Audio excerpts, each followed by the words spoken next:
Hello everyone. Today we will discuss about equation of continuity, but to understand that we need to understand about ideal fluid. So as the name indicates, these are the properties of the ideal fluid which practically doesn't exist, but if we consider those points in mind, we can find about many more concepts related to fluids, right? So what is an ideal fluid? Ideal fluid is a fluid having four properties. So first thing is it is non-viscous.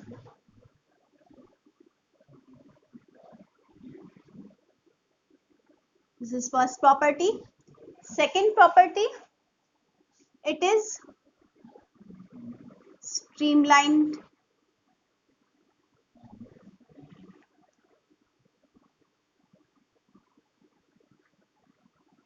Or you can say follows streamlined flow.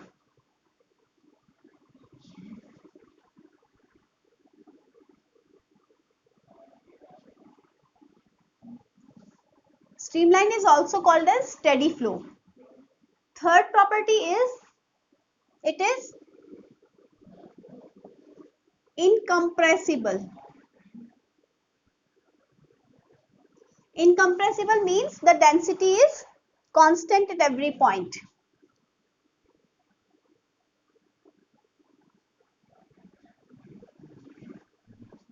And then we have the last property, that is irrotational. It has irrotational. It is irrotational. What does that mean? Just imagine water flowing through a pipe, and if we place a ball in its path, then in case that ball rotates, that means the fluid is rotational fluid.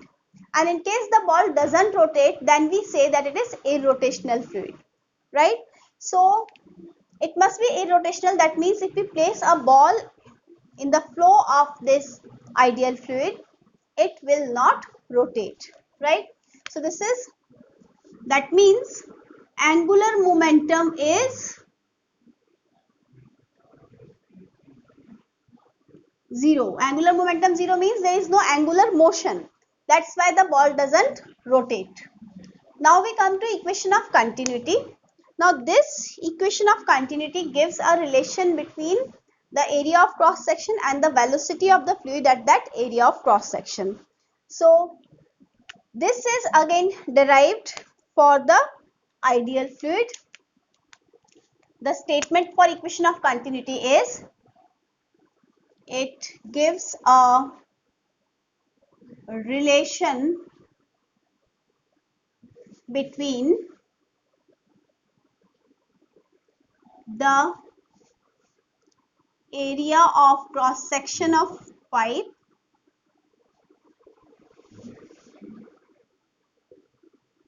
and the velocity at that cross section. Velocity of fluid at that cross section for an ideal fluid, right? So here we are considering that the fluid is ideal. That means it follows all the four properties. Now let's consider a pipe, right? And in this pipe we have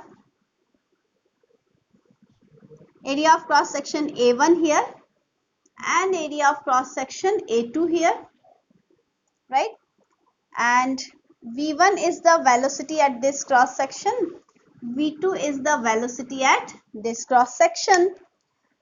So in delta t time, how much will be the distance traveled here?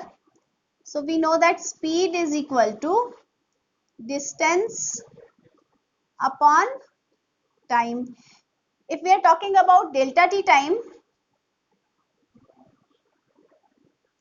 distance will be V1 delta t. Similarly here, we are talking about this V2 velocity coming out from here, so this will be V2 delta t, this distance, and here this distance is V1 delta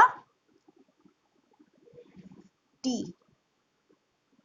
Now for equation of continuity, we know that from here some fluid is entering and at the same time the fluid is moving out of here. So if we follow the law of conservation of mass, so whatever mass is entering at point, the same mass is leaving out, right?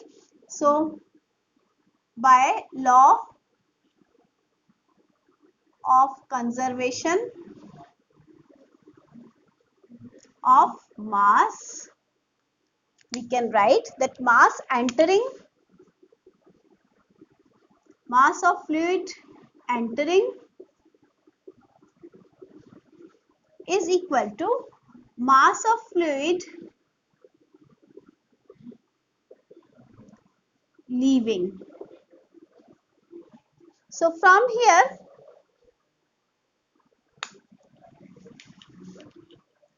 we can write that M1 is equal to M2 at the second cross section.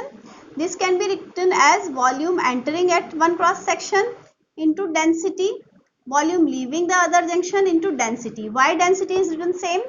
Because it is considered as ideal fluid, and for ideal fluid the density remains constant. So I can write here, since density is constant for an ideal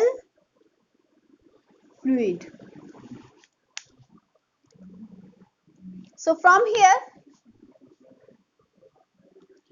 I have to replace this volume V1 and V2. Now look at this part. If you compare it with a cylinder, it has A1 cross sectional area and this height V1 delta T. This is the distance now. We have just calculated this is the distance. So we know that volume V1 is A1 V1 delta T. Similarly, volume V2 is A2 V2 delta T. Small v is velocity, capital V is volume. So I can write this is the volume, right? So this is A1 V1 delta T is equal to A2 V2 delta T. Why? Because this density is already cancelled.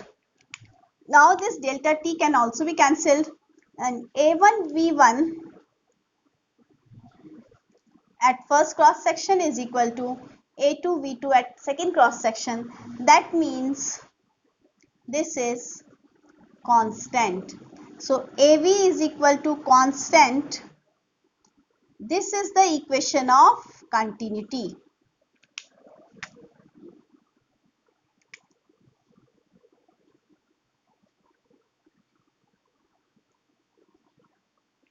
Right?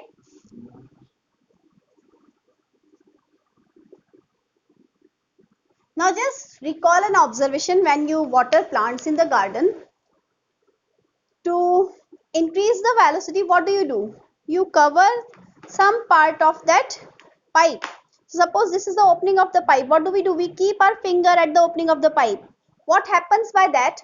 The area of cross section reduces, so the velocity of the fluid at that cross section increases, right? So that's an application here, and I think that's all for this particular video. Thank you and have a nice day.